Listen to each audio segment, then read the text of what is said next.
Salut les gars, c'est Oral, on se retrouve pour une nouvelle vidéo sur... Mais qui parle?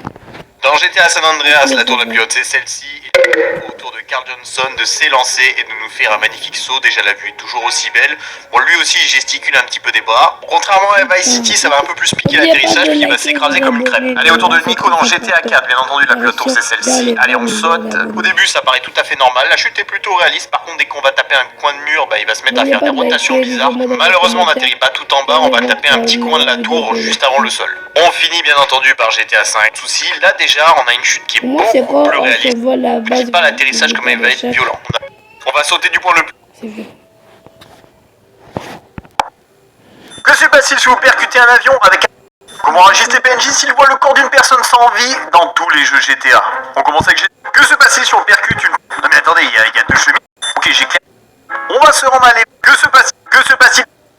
On va voir comment la police... Dans GTA 5, la maison de Michael possède une pièce secrète que vous n'avez jamais vue. On va voir quel personnage des jeux GTA cogne le plus fort et surtout qui. On va voir comment réagissent les conducteurs si jamais ils nous percutent avec leur... Que se passe-t-il si on vandalise une voiture? Que se passe-t-il si jamais on survole la base militaire dans tous les jeux GTA? Commençons directement avec GTA 3, on va donc survoler la base militaire avec le dodo et vous allez voir que...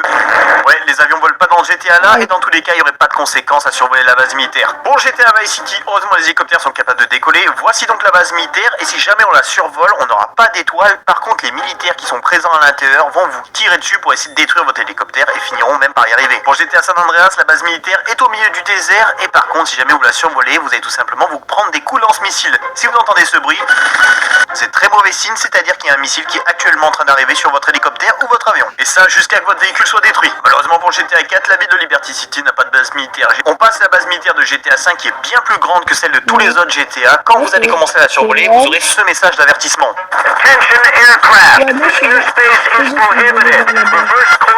Et juste après avoir entendu ce message, ce sera la fin pour vous. 4 étoiles. Que se passe-t-il si on rentre dans un garage pay and spray alors que la police est juste derrière nous dans tous les jeux GTA? Dans GTA 3, que se passe-t-il si on prend le train ou le métro en n'ayant pas d'argent dans tous les jeux GTA? Commençons avec GTA 3, j'ai donc pris le métro et j'ai donc réalisé un trajet. En sortant, je n'ai eu aucune conséquence. C'est-à-dire que soit le métro est gratuit, soit tout le monde s'en fout. Dans GTA Vice City, ni train ni métro, ça n'a pas changé. Pour GTA San Andreas, c'est pas un métro et cette fois-ci, on va prendre un train. Je me suis donc assis à l'intérieur et j'ai réalisé mon petit voyage et je suis descendu à la gare d'après. C'est exactement la même chose que dans GTA 3, il n'y a aucune conséquence. J'ai même croisé un policier après et il n'en avait rien à faire. GTA 4 a l'habitude de pousser le réalisme au maximum, alors je me suis demandé qu'est-ce qui allait se passer. Déjà, il faut savoir que le métro est payant, c'est-à-dire que vous allez devoir le payer 2 $ pour tout simplement voyager d'une station à l'autre.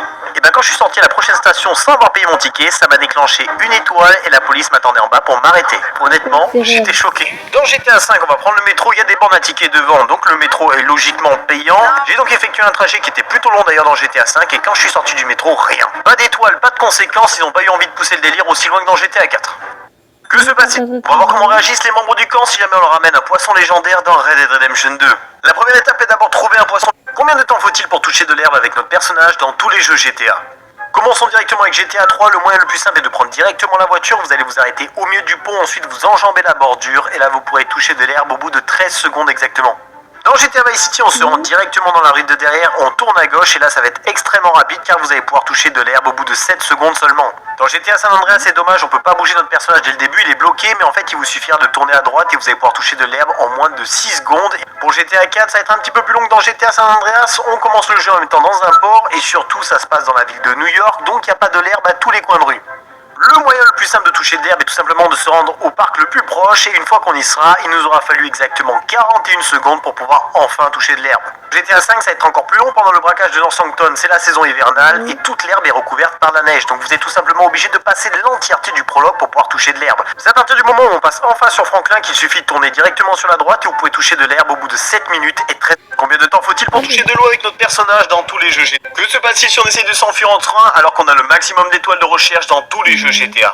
On commence avec GTA 3 et j'ai donc toute la police qui me poursuit. Au moment où je vais rentrer dans le métro, l'hélicoptère va se mettre au-dessus du métro pour me surveiller et me suivre tout au long du trajet. Et quand je vais sortir du métro, l'ensemble de la police m'aura suivi et m'attendra en bas tout simplement pour m'éliminer. Malheureusement dans GTA Vice City, il n'y a ni train ni métro. On passe à GTA San Andreas et vous allez voir c'est vraiment très spécial. Donc j'ai attendu d'avoir le maximum d'étoiles de recherche, j'ai pris le train. Il y a un policier qui a tapé son meilleur sprint et le pire c'est qu'il a réussi à rentrer à l'intérieur du train avec moi et il m'a arrêté comme si j'étais dans un véhicule. On passe à GTA 4 et au moment où j'ai voulu prendre le métro, à ma grande surprise, surprise, il ne s'est pas arrêté, car si vous avez un niveau d'étoile trop important, le métro ne prendra pas la peine de s'arrêter pour des questions de sécurité. Voyons maintenant dans GTA 5, j'ai 5 étoiles de recherche, j'ai donc réussi à m'enfuir en prenant le train, et surtout ce qui va se passer au début, c'est qu'on va avoir des hélicoptères qui vont survoler le train et essayer de nous tirer dessus. Par contre, fait intéressant, si vous passez dans un tunnel suffisamment long, la police va tout simplement perdre votre trace et vous pourrez sauter du train en homme libre. On va voir les historiques les plus terrifiants de Red Dead Redemption 2. Il est possible de trouver des anciens chariots de cirque abandonnés, et à l'arrière de celui-ci, vous y trouvez le squelette de sœurs siamoises. Malheureusement pour elles, sont restées enfermées et abandonnées à leur sort. Dans une forêt à côté de Blackwater, vous allez pouvoir retrouver l'équipe d'athlétisme qui avait mystérieusement disparu et personne ne savait ce qui leur était arrivé. Et comme vous pouvez le voir, l'entièreté de l'équipe a été assassinée et balancée dans cette fosse. Tout au nord de la carte, il est possible de trouver une étrange cabane qui vous fera penser à celle d'une sorcière. C'est bizarre. Et d'ailleurs, je m'abonne à Loki. Beaucoup de j'aime, des millions de vues. Ah ouais. Je suis pas bonne. À l'intérieur, vous y trouverez un grand chaudron avec un liquide étrange et surtout un corbeau qui ne fera que vous observer. Si vous buvez ce qui se trouve dans le chaudron, vous allez tout simplement perdre connaissance et vous vous réveillez quelques heures plus tard totalement désorienté. Au premier abord, cette maison semble totalement abandonnée, sauf que si vous passez par la fenêtre qui se trouve à l'étage, vous allez directement tomber sur une table qui a servi à attacher une personne et surtout juste derrière se trouve cette étrange créature mélangeant parties d'animaux et des parties humaines. On va voir les... Que se passe-t-il si on vise un policier ? Que se passe-t-il si on vise un policier avec un sniper et qu'ensuite on lui met un headshot dans tous les jeux GTA? On commence avec GTA 3, si jamais on décide de viser un policier avec nos snipers, il n'aura aucune réaction, il va même pas se méfier de nous. Quand vous allez tirer dans sa tête, elle va tout simplement exploser et surtout ça vous donnera 2 étoiles. Pour GTA Vice City, c'est exactement la même chose, les policiers n'ont aucunement peur de se faire viser par un sniper. Si vous tirez dans la tête, elle va à nouveau exploser et ça donne aussi 2 étoiles. GTA San Andreas a gardé exactement les mêmes mécaniques que dans les 2 précédents GTA, la tête explosera et le policier n'aura aucune réaction si on le vise. Pour GTA 4, les choses sont un petit peu différentes. Si jamais les policiers vous voient en train de les viser, ils vont tout simplement essayer de vous arrêter et ça va vous déclencher 1 étoile.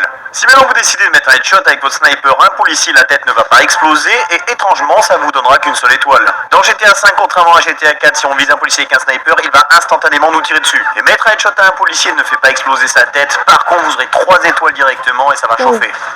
Que se passe dans ce jeu ultra fun, vous devez descendre une rue le plus rapidement possible et... Que se passe-t-il si on percute un bateau de la police en bateau dans tous les jeux GTA?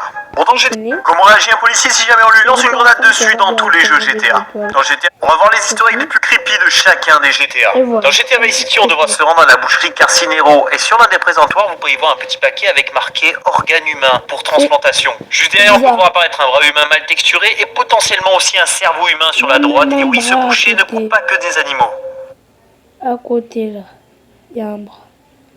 Un cerveau, des organes humains. Dans le désert de GTA San Andreas, il est possible de trouver ce pick-up abandonné pas loin d'une fosse. Et si vous observez ce qui se trouve dans la fosse, vous y verrez vidéo. On se retrouve pour une nouvelle vidéo. À plus. Il y a plein de sacs noirs et on sait tous qu'il s'y trouve plein de corps humains à l'intérieur. À plus, les amis.